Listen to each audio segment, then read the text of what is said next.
मेरी प्रियात्माओं, मेरा आज का विषय है सरल बैन उत्तरकांड भाग दूसरा। मैं साथी श्रोतागण से निवेदन करता हूँ कि ध्यानपूर्वक सुनिएगा और लाभ उठाइएगा।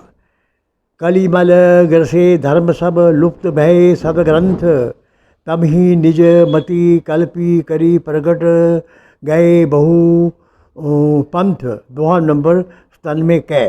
कलयुग के दोषों ने सारे धर्म दबा दिए और सारे धार्मिक ग्रंथ वेद स्मृति आदि नष्ट हो गए। धर्माचार्य होने का मिथ्या अभिमान करने वाले ढोंगियों ने अपनी अपनी समझ के अनुसार कल्पना करके बहुत से संप्रदाय चला दिए। वर्ण धर्म नहीं श्रमचारी, श्रुत विरोध रथ सब नार नारी, द्विज श्रुत बेचक भूप प्रजासन, कोई नहीं मान निगम अनुशासन। काकभुशुंडी गरुड़ के से कली धर्म कह रहे हैं। उस समय चारों वर्ण और चारों आश्रम ब्रह्मचर्य गृहस्थ वानप्रस्थ संन्यास अपने अपने धर्मों या कर्तव्यों का पालन नहीं करते। सभी पुरुष और स्त्री वेदों के वचनों का या उनके बताए हुए कर्मों का निषेध करते। ब्राह्मण राजा या प्रजा के पास वेद बेचते हैं, उनसे रुपया लेकर वेद पाठ करते हैं। वैदिक आज्ञा का पालन कोई नहीं करता। मार्ग सोई जा कोई भावा, पंडित सोई जो गाल बजावा, मिथ्या रंभ दम्भ रथ जोई, जा को संत कहे सब कोई।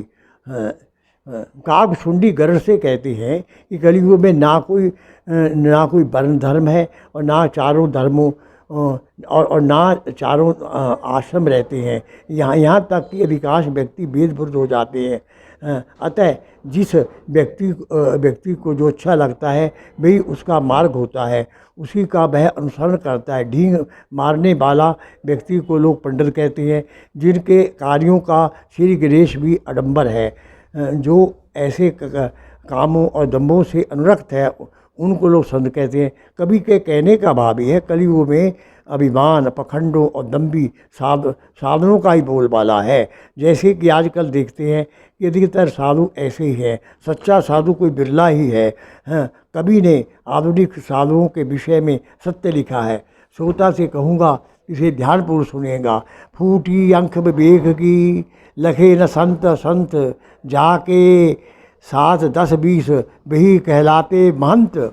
तीर्थ युग सब जोगी, विज्ञानी करी हरि ध्यान, तरही भव प्राणी। त्रेता विविध यज्ञ नर करही, प्रभु समर्पी कर्म भव तरही। काकभुशुंडी अब एक एक करके प्रत्येक युग में मुक्ति के उपायों का वर्णन कर रहे हैं। सतयुग में सभी लोग योगी और विज्ञानी होते हैं। उसमें प्राणी प्रभु का ध्यान करके संसार में तर जाता है। परंतु त्रेता युग में मनुष्य एक प्रकार के यज्ञ करते हैं, परंतु यज्ञ करके पश्चात उन्हें भगवान को प्रति करके उस संसार सागर से तर जाते हैं। समर्पित का तात्पर्य है कि स्वर्ग आदि फलों की कामना न करते हुए कर्म संपन्न करके अंत में इस कर्म से भगवान प्रसन्न हो। ये है उन्हीं को सौंपता हूँ। इसमें अब मेरा कुछ नहीं है, ऐसा कहकर अब कर्म भगवान को सौंपते हैं। तब कर्म फल प्रभाव नहीं करता, अन्यथा उनको भोगने के लिए संसार में फिर जन्म लेना पड़ता है। प्रगटी चारी पद धर्म के कली मोहु एक प्रधान, जे केन विधि देहे दान करही कल्याण। दोहा नंबर 103 ख। काकभुशुंडी गरुड़ से कलयुग की एक विशेषता प्रकट करते हुए कहते हैं काकभुशुंडी गरुड़ के से कलयुग की एक विशेषता का वर्णन करते हुए कह रहे हैं कि सतयुग में धर्म ही के सत्य, दया, धर्म, तप और दान ये 4 चरण होते हैं। परंतु कलयुग में दान ही एक प्रधान रह गया, जिसकी किसी भी ढंग से देने पर ही दान सह माना जाता है। तात्पर्य यह है कि बहुत से लोग तिरस्कार के साथ दान देते हैं, परंतु वह तामस दान माना जाता है। तब ही कल्याण होता है। पहले धर्म के 4 चरण, वस्तुतः धर्म के 4 चरण होते हैं। सत्य, दया, दान, सत्य, दया, तप और दान। लेकिन कलयुग में केवल दान ही रह गया है, तीन लुप्त हो गए हैं। पुरुष त्यागी एक नारी सो विरक्त बती धीर, ना तुम कामी विष बस विमुख जो पद रघुबीर। दोहा नंबर 115 कै। काव्यशुंडी गरुड़ के प्रश्न के उत्तर में ज्ञान से भक्ति का अंतर की बात कह रहे हैं। स्त्री में आकर्षण, स्त्री के आकर्षण को वही पुरुष त्याग सकता है जो वैरागी और धीर पुरुष हो या स्थित प्रज्ञ हो। हैं विषय वासनाओं के वश में हुआ कामनाओं तथा श्री राम के चरणों की भक्ति से दूर रहने वाला नहीं। विरक्त और श्री प्रज्ञ उस माया को भी ठुकरा देता है। उसे बच सकते हैं भोग परायण और राम भक्ति से दूर व्यक्ति माया के प्रपंच में नहीं फंसता। अगला जो प्रसंग है बड़ी ध्यानपूर्वक सुनेगा। यह रामचरितमानस के उत्तरकांड का विश्व विख्यात पद्यांश है। ईश्वर अंश जीव अविनाशी, चेतन अमल सह सुख राशि, सो माया बस वियोग साई, बगियो कीर मरगट की न्याई। अब इसकी सह प्रसंग व्याख्या सुनिए। हैं काव्यशुंडी गरुड़ जी से ज्ञान और भक्ति में अंतर बताते हुए कहते हैं कि आत्मा परमात्मा का अंश है और ये आत्मा विनाशी, चेतन, स्वाभाविक, निर्बल और सुख राशि है। ये आत्मा के गुण हैं। परंतु ये आत्मा तोते और बंदर की भांति स्वयं मोह माया के जाल में बंधी हुई है। तोते को पकड़ने के लिए बेरिया पृथ्वी पर 2 लकड़ियाँ गाड़कर उन्हें एक नली से बांध देता है और पृथ्वी पर दाने डाल देता है। जब तोते दाने चुगने आते हैं और नली पर दाने चुगने के लिए झुकते हैं तब नली घूम जाती है और वे उल्टे लटक जाते हैं। बेलिया आकर उन्हें पकड़ लेता है। इसी प्रकार बानरों को पकड़ने के लिए तंग मुंह के चनों में भरे हुए गढ़ों को पृथ्वी पर गाड़ देते हैं। जब बानर आकर गढ़ों में अपने अपने हाथ डालते हैं तब चनों में मुट्ठी भर जाने से उनका हाथ गढ़ों के बाहर नहीं निकलता और बेलिया आकर उन्हें पकड़ लेता है। वस्तुतः वैदिक सिद्धांत के अनुसार आत्मा, परमात्मा, प्रकृति, अनादि, ये तीनों अनादि एवं स्वतंत्र सत्य हैं। इसे त्रेतवाद के नाम से पुकारा गया है। परंतु कुछ विद्वानों ने आत्मा और परमात्मा का अंश इसलिए कह दिया क्योंकि दोनों अनादि और चेतन सत्य हैं। आत्मा अल्पज्य है और परमात्मा सर्वज्ञ है, अतः वह परमात्मा का अंश न होकर स्वतंत्र और अनादि सत्ता है। ज्ञान पंथ कृपान की धारा परत खनेस सो होई नहीं बारा, सो निर्विघ्न पंथ निर्भयी सो कबल्य पद परम पद लई। काव्यशुंडी गरुड़ को ज्ञान मार्ग की कठिनता बताते हैं। ज्ञान मार्ग से साधना करना तलवार की धार के समान चलना है। जिस प्रकार उस पैनी धार से कभी भी गिर सकता है, इस प्रकार उस साधना से साधक को हे गरुड़ जी गिरते देर नहीं लगती। हाँ, यदि कोई इस मार्ग को बिना किसी बाधा से निभा सकता है, इसे चलकर अपनी साधना पूरी कर लेता है, वह निसंदेह मुक्ति के सर्वोच्च पर पहुँचाता है। हाँ, ज्ञान मार्ग से तो भक्ति मार्ग श्रेष्ठ है क्योंकि भक्त प्राप्ति केवल भक्ति मार्ग से होती है। आगामी 7 पद्यांशों में काव्यशुंडी गरुड़ को 7 प्रश्नों के उत्तर देते हैं जिसमें सज्जनों और दुष्टों के स्वभाव का वर्णन किया गया है। मैं श्रोता से करूँगा ये इस बात इनको बड़े ध्यानपूर्वक सुनिएगा, लाभ उठाइएगा। नर तन सम नहीं कभी हूँ देही, जीव चराचर चारित देही, नरक स्वर्ग अपवर्ग निशेषी, ज्ञानी विरागी भक्ति शुभ देनी। काव्यशुंडी गरुड़ के प्रश्नों का उत्तर दे रहे हैं। मानव शरीर के समान कोई दूसरा शरीर नहीं। ये आत्मा अपने उद्धार के लिए सदा उसे मांगा करता है, अर्थात उसे पाने की अभिलाषा करता है। ये मानव शरीर नरक, स्वर्ग और मोक्ष तक पहुँचाने की सीढ़ी है, अर्थात उस शरीर को पाकर दुष्कर्म करने से नरक, शुभ कर्म करने स्वर्ग और शुभ कर्मों के फल की कामना न करते हुए भक्ति और ज्ञान की साधना करने मुक्ति भी प्राप्त हो सकती है। यह शीर ज्ञान वैराग्य भक्ति कल्याण देने वाला है। इन सब की साधना और उपलब्धि इस मानव शरीर में हो सकती है। सो तनु धरी हरि भजनी नैजे नर हुई विषय रत मद मद धर। कांच किरंची बदले ना बदले पे भी करते डाली परम मणि बेही। काव्यशुंडी मानव शरीर की प्रशंसा कर रहे हैं। जो व्यक्ति इस दुर्बल शरीर को पाकर प्रभु भक्ति नहीं करते, वे मूर्ख शूद्रतम विषय भोगों में आसक्त होते हैं। वे अपने हाथ आई हुई पार्श्व मणि को फेंक कर कांच के टुकड़े उसके बदले में ले लेते हैं। भक्ति छोड़कर विषयों में आसक्त होना पार्श्व पत्थर फेंक कर कांच के टुकड़े अपनाने के समान है। नहीं दरिद्र सम दुख जग माही, संत मिलन सम सुख जग माही नाही। पर उपकार बचन मन काया, संत सहज सुभाऊ खग राया। काव्यशुंडी गरुड़ के दूसरे तीसरे प्रश्नों का उत्तर दे रहे हैं।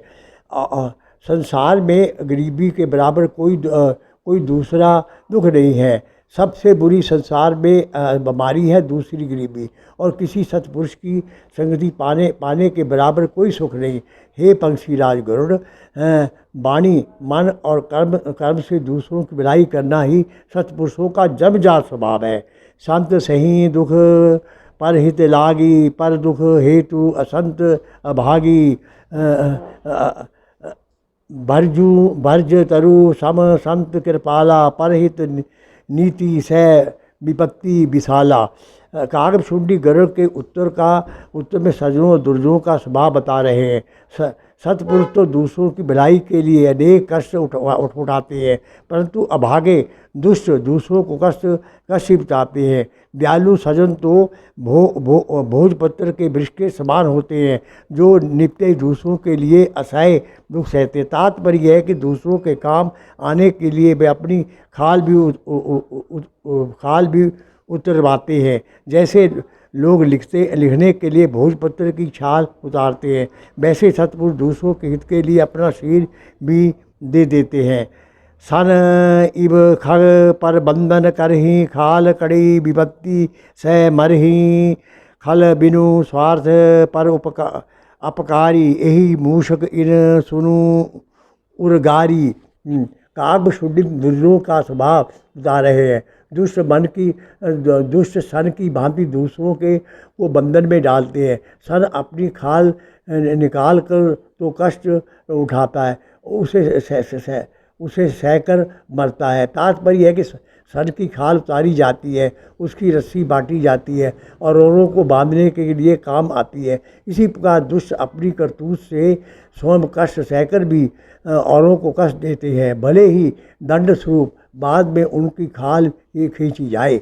वे लोग बिना अपने स्वार्थ होने पर भी औरों को कष्ट पहुँचाते हैं। कुछ लोगों को अपना हित देखकर औरों को हानि पहुँचा जाते हैं, परंतु दुर्जन अपना लाभ होना हो दूसरों को हानि अवश्य पहुँचाते हैं। हे गरुड़ जी, उनकी स्थिति सांप और चूहे के समान होती है। सांप बिना स्वार्थ के ही दूसरों को डसते हैं, इसी प्रकार चूहा अपना लाभ न होने पर भी बस्तर और पुस्तक भी कुतरते हैं। पर सन पद विनाशी नासी, जिमी शशि हित हिम उप बाही। दुष्ट हृदय जन आरती हेतु, जथा प्रसिद्धि अदब गृह केतु। काव्यशुंडी दुर्जनों का स्वभाव बता रहे। दुर्जन लोग दूसरों की संपत्ति को हानि पहुँचाकर स्वयं ही नष्ट हो जाते हैं। जैसे ओले खड़ी खेती को उजाड़ कर आप ही गल जाते हैं। दुर्जनों का जन्म सदा दूसरों को कष्ट के कारण होता है। जैसे कि लोक में अशुभ रूप से प्रसिद्ध धूमकेतु विनाश के लिए ही निकलता है। संत उदय संतत सुखकारी, विश्व सुखद जिमी इदु तमारी। परम धर्म श्रुति विधि अहिंसा, पर्व निंदा सम अगना गनीसा। काव्यशुंडी सत्पुरुष का लक्षण बताते हैं। इसके विपरीत सत पुरुषों का जन्म सदा दूसरों के सुख के लिए होता है। जैसा अंधकार के शत्रु सूर्य और चंद्रमा सारे जगत को शीतलता से सुख पहुँचाते हैं। वेदों से प्रतिपादित सबसे बड़ा धर्म अहिंसा, दूसरों का प्रकाश और हानि पहुँचाना है। इसके विरुद्ध दूसरों की निंदा से बढ़कर कोई पाप नहीं है। अगला दोहा भी रामचरितमानस का विश्व विख्यात दोहा है। इसे ध्यानपूर्वक सुनेगा, आत्मसात कीजिएगा। बारी बते गत होई बरु सिकतापे बरु तेल, बिन हरि भजन न भव तरियूं ये शांत पेल। दोहा नंबर 122 कै। काकभुशुंडी गरुड़ को उपदेश देते हुए कहते हैं कि प्रभु भक्ति के बिना सुख नहीं मिल सकता। भले ही पानी को बुलौने पर घी निकल आए और रेत को कोयलू में पीटने से तेल निकल आए, परंतु प्रभु के बिना संसार सागर को नहीं तरा जा सकता। ये अटल सिद्धांत है। यह एक ऐसा निष्कर्ष है जो संभव नहीं है। दूध को दही के रूप में जमाकर उसे बुलौने पर ही घी या मक्खन निकलता है।